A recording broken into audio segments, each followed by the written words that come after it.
The game of American football has its origins in the halls of higher education, being a college sport ever since its infancy in the early 19th century.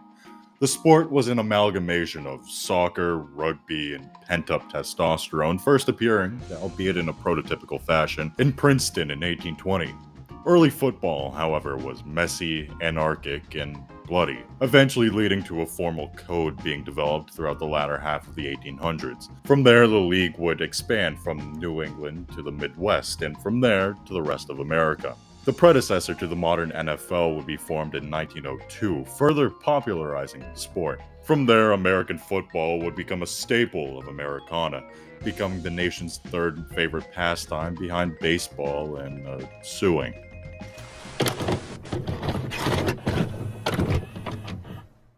I'm gonna be honest, while reading off a Wikipedia article for the next 40-ish minutes seems fun, simply hitting all the important events on the football timeline and calling it a day doesn't really capture what the sport is. It's art, it's theater, it's a catalyst for storytelling through the medium of simulated war without most of the consequences. It's a million stories of triumph, of tragedy, of David versus Goliath, of Goliath versus Goliath, hell, of David versus David. It's a million stories of the rise of empires and teams beating the odds to see their falls. It's a game that makes you both pray and curse and make you pick some really low-hanging fruit to belittle the team that is kicking your team's ass. College football is my favorite sport to watch. It's a gateway to the human condition through vicariously living through players that likely got to where they are through the exact same passion. And since my team sucks this season, I figured I'd invest some energy into this brief history of college football.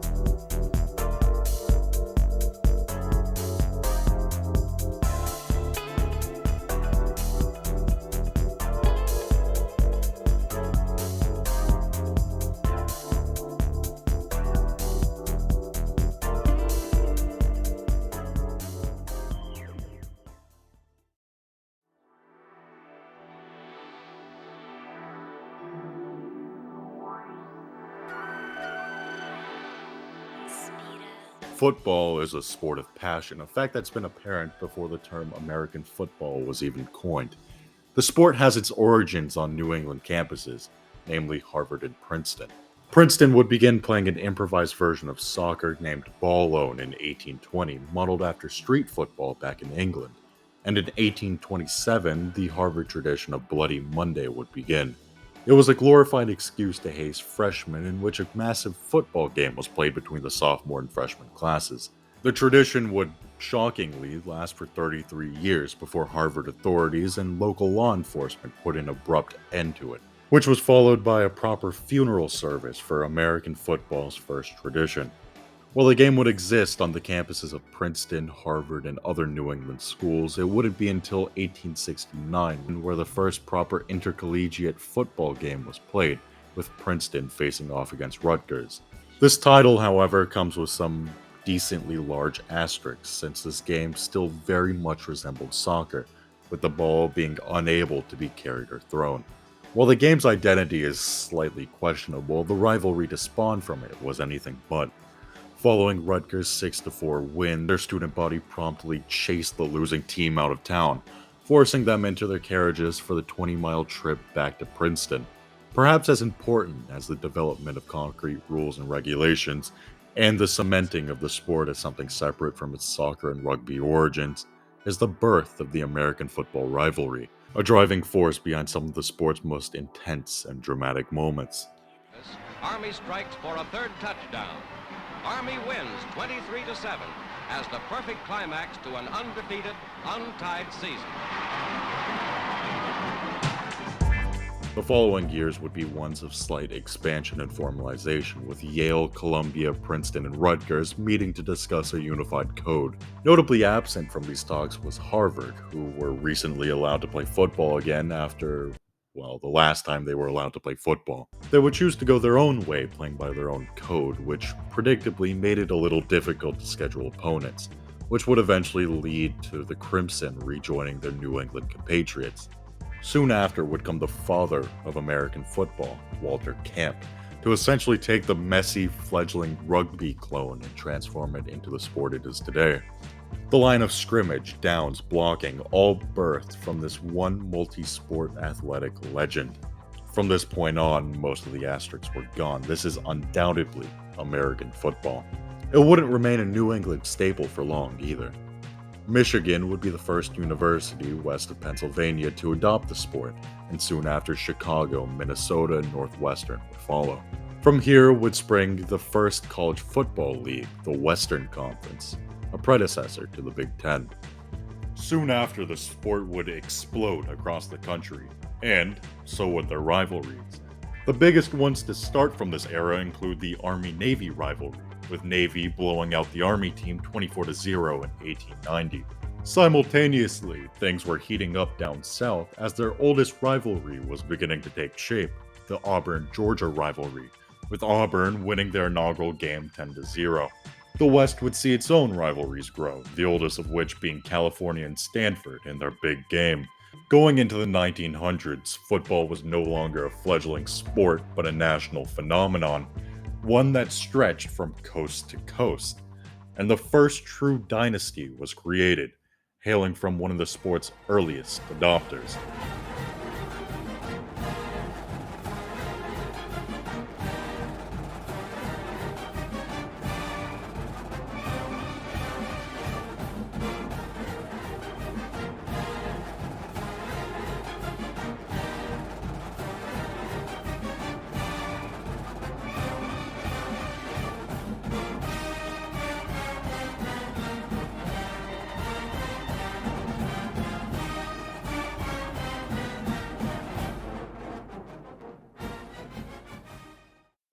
Michigan would see its first undefeated streak in the 1880s, specifically from 1883 to 1888, finally ending with the predecessor to Michigan's earliest rival, the Chicago University Club, putting an end to their winning streak on Thanksgiving Day.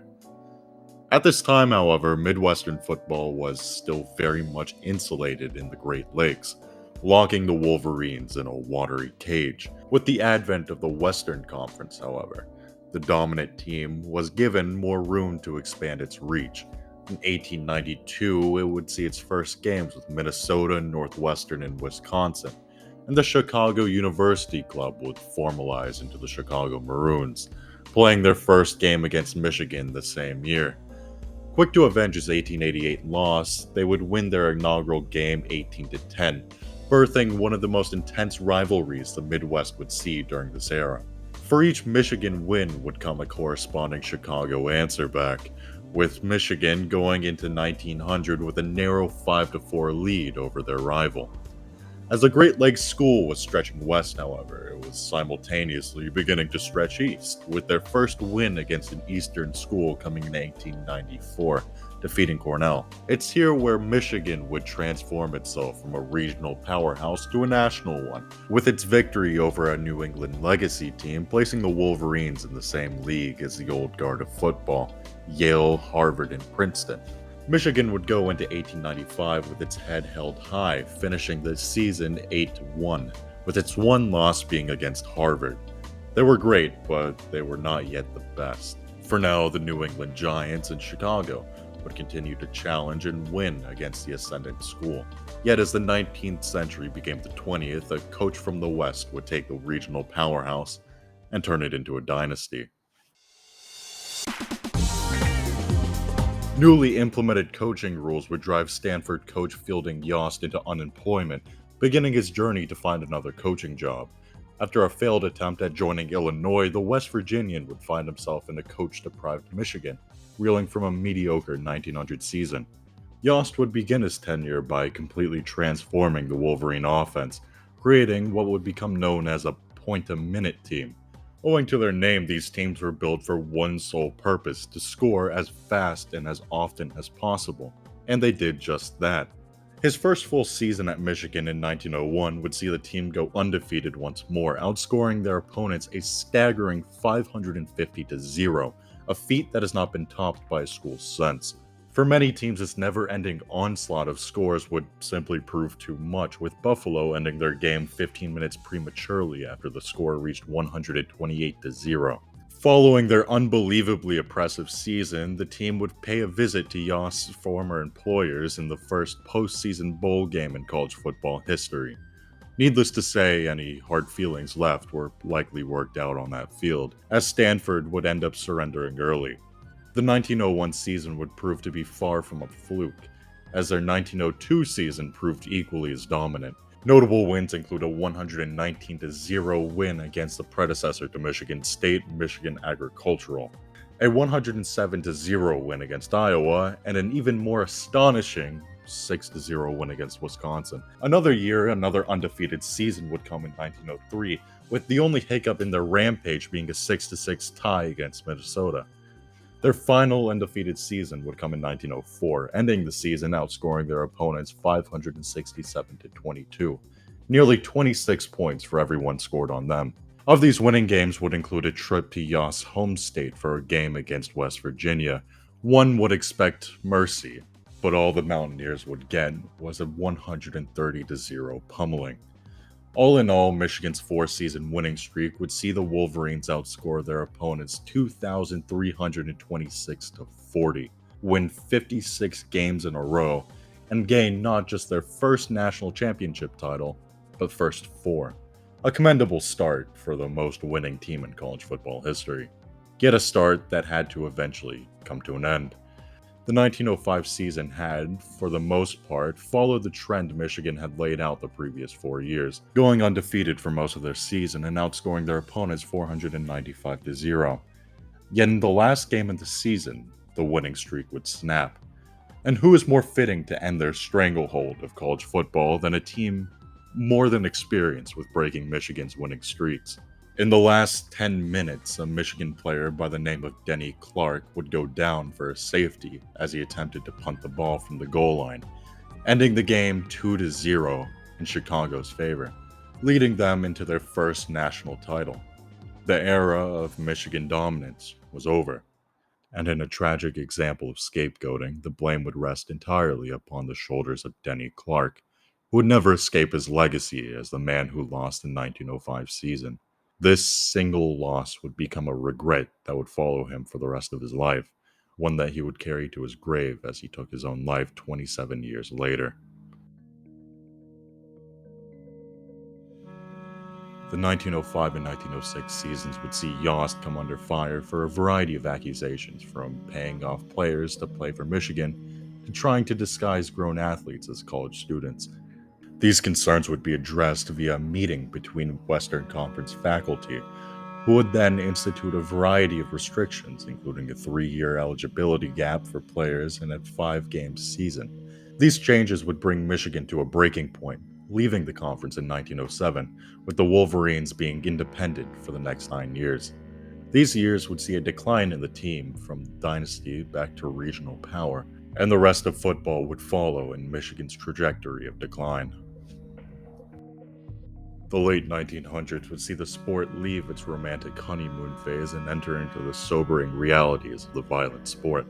Despite making improvements from its Bloody Monday roots, with various attempts being made to transform the mob into a sport, the sport was still as dangerous as ever.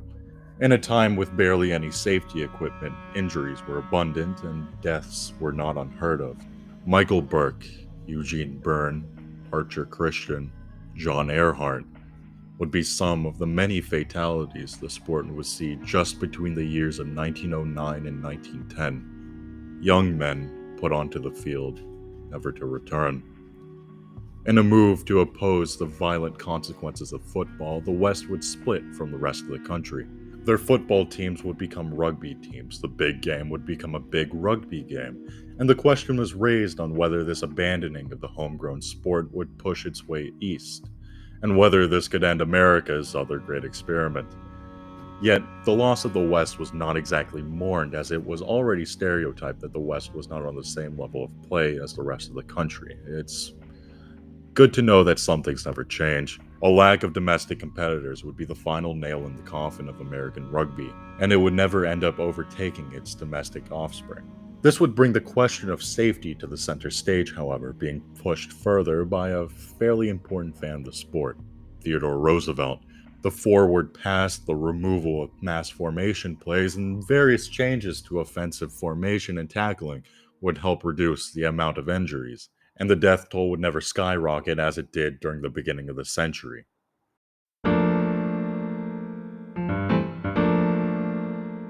Following the end of the Great War, football would begin to rebound, along with a familiar Great Lakes team shortly after rejoining their old conference, now referred to as the Big Ten. This year would see Michigan earn its first national title since the point-a-minute era, sharing the title with Pittsburgh. In the 20s, however, the college football landscape was beginning to morph, moving towards two ends of the country overlooked up until now, the West and the South. The death of mainstream American rugby, along with sweeping safety reforms, would bring the West back into the fold, bringing the lessons they had learned during their absence with them.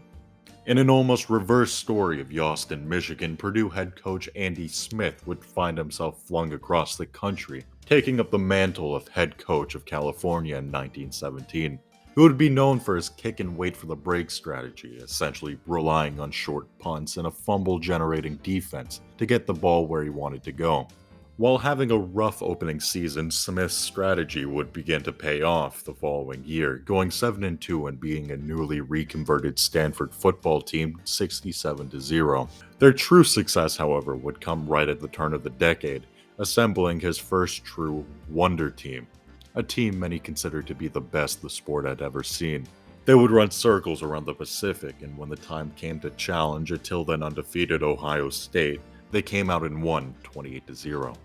This winning streak would continue for 50 games in 4 seasons, before finally running out of steam in 1925 after going 6-3. As the West was beginning to prove itself as worthy competition, the South too was itching to make a name for itself. Kentucky's center would upset an undefeated Harvard 6-0 in the 1921 season, showing the Northern legacy teams that the South could prove competitive. Vanderbilt would continue this demonstration the following season when it held Yostin as Michigan to a scoreless tie, which was promptly celebrated by throwing upwards of 3,000 seat cushions onto the field because why not? And as final confirmation, Alabama would get both itself and the rest of the South its first national championship win, with an upset win against Pennsylvania in 1925. Not to take the increased competition lying down, the Midwest would continue to produce dominant teams. Illinois would find success under head coach Robert Zupp, and Notre Dame would produce teams on the same level as California's Wonder teams, culminating in their 1924 team consisting of the Four Horsemen of Notre Dame. Going into the 30s, new rising powers would begin to make a name for themselves, such as Ohio State and Minnesota, a trend that would bleed into the following decade. This newfound Midwestern ascension would be interrupted, like many things in the United States, in 1941, with many eligible men going off to the islands of the Pacific and the countryside of France in order to beat back the Axis powers. Not to be left back home, beyond the front lines, many American GIs would play football to pass the time, and develop talents that would eventually be brought back with them. Many of these battle-tested vets would come back to West Point to play for the cadets under head coach and cavalry officer Earl Blake, interrupting the squabbling of the rest of the country and dominating the college football landscape from 44 to 46. Shortly after, however, the college football landscape would once more gravitate towards the Midwest. Up till this point, when discussing Midwestern football, we have primarily discussed the teams situated at or around the Great Lakes.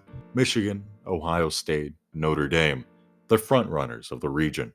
Yet this trend would begin to change by the end of the 40s. For 1950, the national champion would be none other than the Oklahoma Sooners. Stars of the midnight ranges, shining through the night. Stars of the midnight ranges, light my way tonight. The 1950 Oklahoma Sooners were the product of decades of improvement and the shifting balance of power in the Midwest towards the programs of the Great Plains. The program had been around for a while, hell before the state of Oklahoma was even founded, yet floundered in regional irrelevance. Compared to the Great Lakes juggernauts or the wonder teams of the West, or even the scrappy South, Oklahoma and the rest of its region was nothing more than an afterthought. Nevertheless, going into the late 30s, they would continue to inch their way up the totem pole, finishing the 1938 season ranked number 4 in the country, with their only loss being in their bowl game against Tennessee. At last, the Great Plains had some eyes on it. At the time, though, this was the height of success for Oklahoma, their best season, and after this point, the Sooners would once more decline back to irrelevance. That is, until 1946.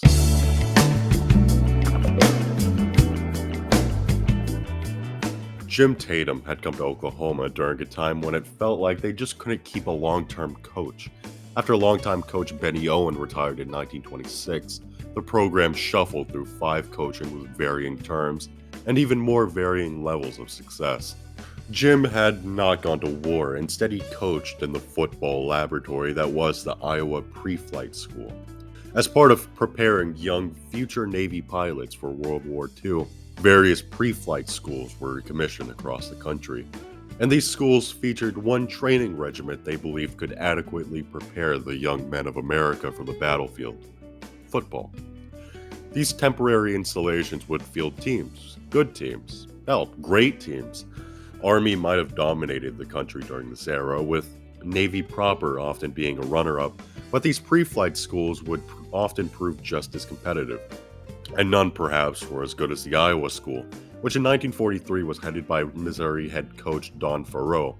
Here, he would perfect his signature formation, the split T formation, a formation taught to his assistant coach, Jim Tatum. And when the war came to a close and the pre-flight schools were decommissioned, Tatum was ready to apply his talents to a newly coachless Oklahoma. Before too long, they were back in the top 25. They would finish their season 8-3, with one loss being against the last truly dominant Army team, and the other two being in-conference competitor Kansas and rival Texas. Nevertheless, they would finish their season ranked number 14, and were invited to their second bowl game against North Carolina State.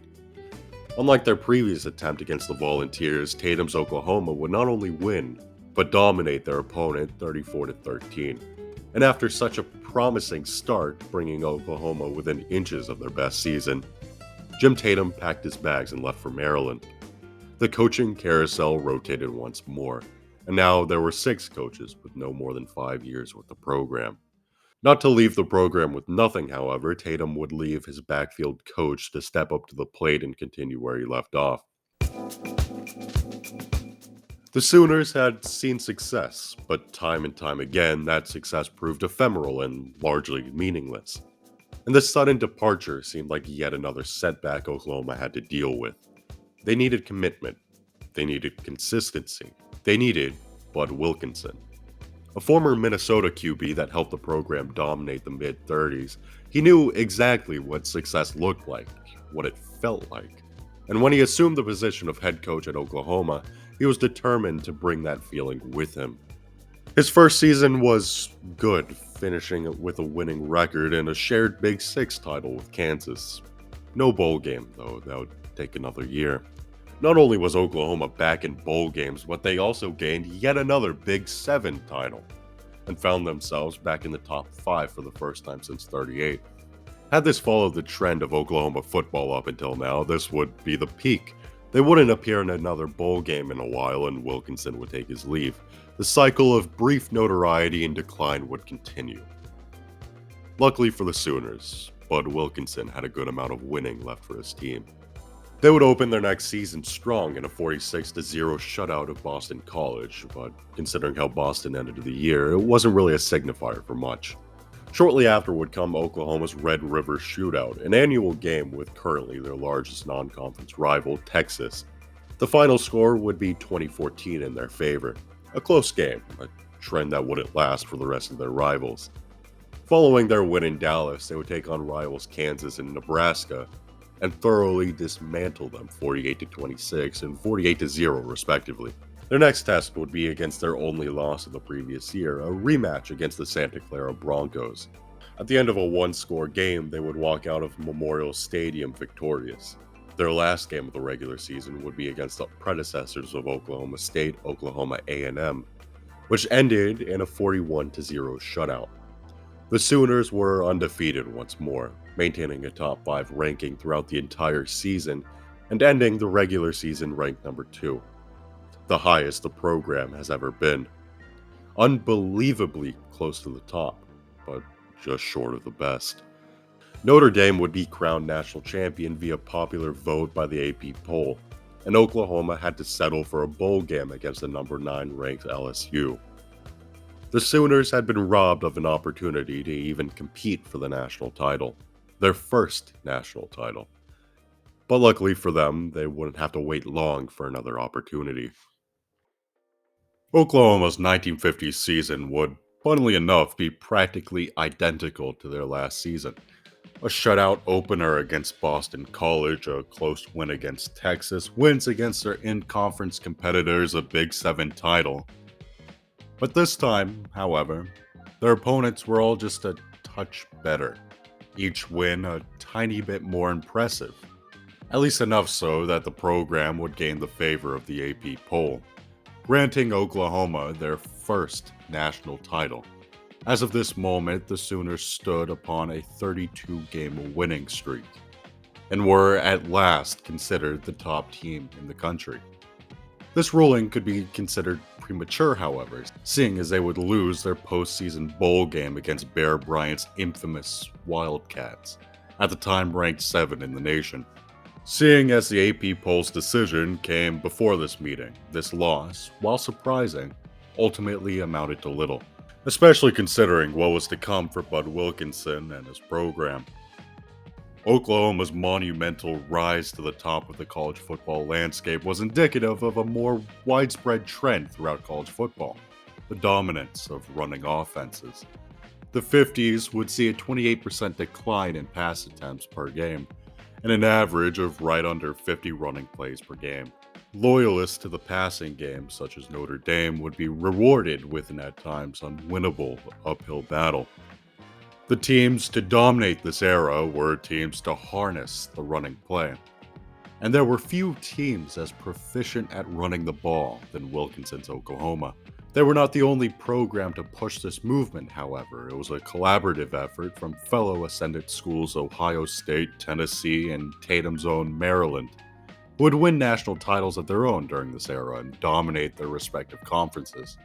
None were quite like the Sooners, though.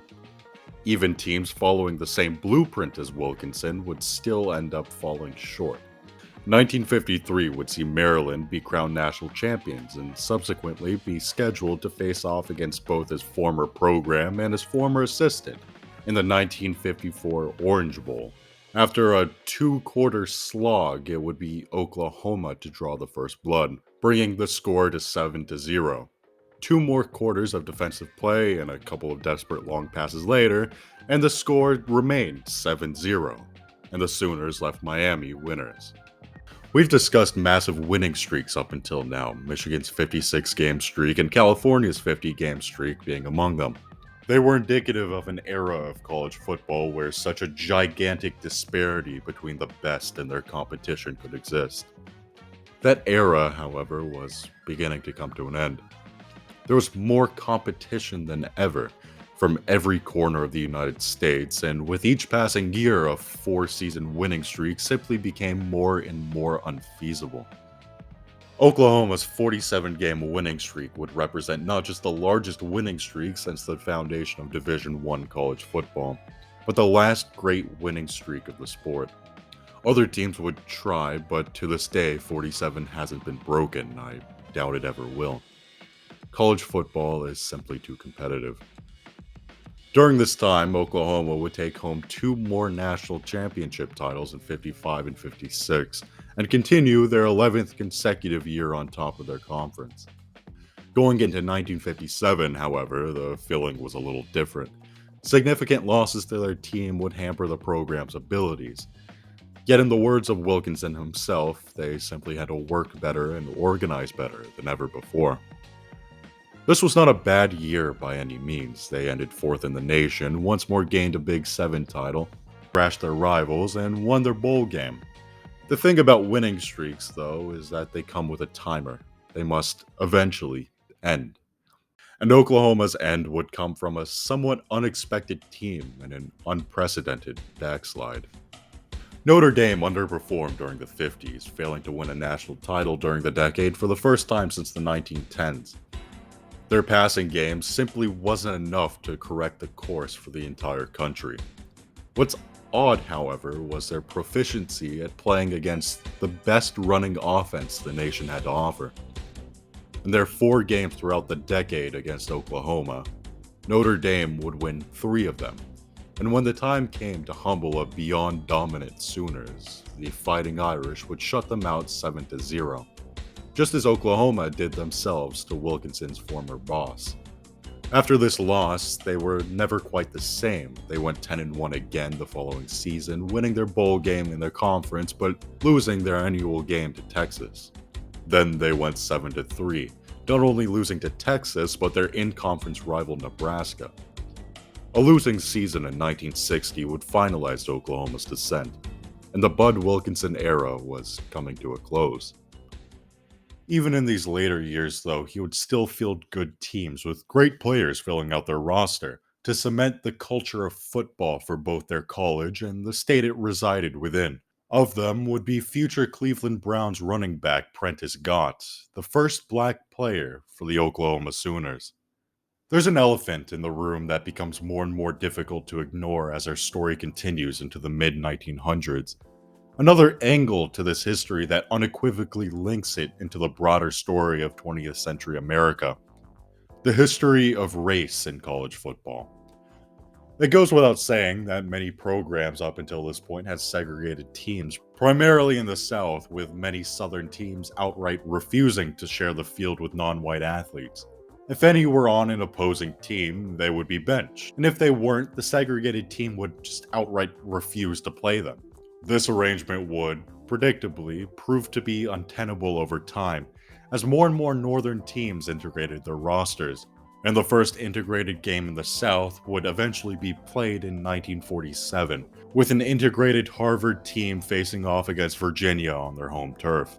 Beginning here was the slow process of integrating the Southern programs, eroding away the walls of racism in the sport bit by bit. The following year's Cotton Bowl would become the first integrated bowl game in the South, with Penn State facing off against the SMU Mustangs in Texas. The Deep South would prove tough to crack, however, holding off until 1956 when, in defiance of Georgia Governor Marvin Griffin, Georgia Tech played in integrated Pittsburgh in the Sugar Bowl. While the South would begin to ease up on playing black players, it would take a little over a decade to finally integrate a Southern schools program, with Nate Northingham becoming the SEC's first black athlete in 1967, playing for Kentucky. However, other schools in the region would need more convincing. No one moment ended segregation in college football. But if there was a single game, a single team that put the final nail in the coffin of segregation in college football, it would be Southern California and their game against Alabama. This matchup would see the all-white Alabama up against an integrated USC, and unlike past games down south, there would be no benching. USC's black talent was here to play. What followed was a 42-21 domination of the infamous Crimson Tide, with all 6 winning touchdowns being scored by black players, including future All-American fullback Sam Cunningham. This was not just a win against Alabama, but a win against the institution it heralded. Segregation was proven as not just immoral, but a cancer that was jeopardizing Southern dominance in the sport. To remain in front, how to remain competitive, segregation had to go. Even with formalized segregation gone, there were still issues abound in both internal segregation of positions, namely quarterback, and the slow-to-adapt mindsets of those stuck in the era of Jim Crow. Yet it was a start. All we can really ask for at times is a start. A start that we can build upon for a better future. The story of Great Plains dominance was started by Oklahoma. But it doesn't end here in 1960. The region wasn't done winning. Though to find the next powerhouse of the region, we'll have to cross a couple state borders. The stories of Nebraska and Oklahoma are very much intertwined, with both programs beginning in the 1890s, accompanying each other since. Nebraska was there during Oklahoma's dark ages, often being one of the factors keeping them there, but Oklahoma was always there to clinch a win right around the corner. The Cornhuskers and Sooners are rivals, perhaps one of the oldest of the region, but unlike the cold legacy rivalries of New England, or the white-hot hatred that characterizes many Southern rivalries, these two were brothers. They would bicker, sure, but they were in it together. This dynamic would begin to change in the 40s, however, as Oklahoma began to leave their older sibling behind. What followed was a 16-game winning streak for the Sooners, finally breaking in a 1959 upset. Perhaps the two weren't so far apart after all, at least not anymore, and the power vacuum left by Oklahoma's decline would give the Cornhuskers the perfect opportunity to come into their own as a program. Bob Devaney's tenure at Nebraska would completely revolutionize the once mediocre Midwestern team into a force on par with the giants of the era straight from his first year, winning the program their first bowl game against Miami in 1962, essentially starting one of the most bizarre yet captivating rivalries the sport would ever see.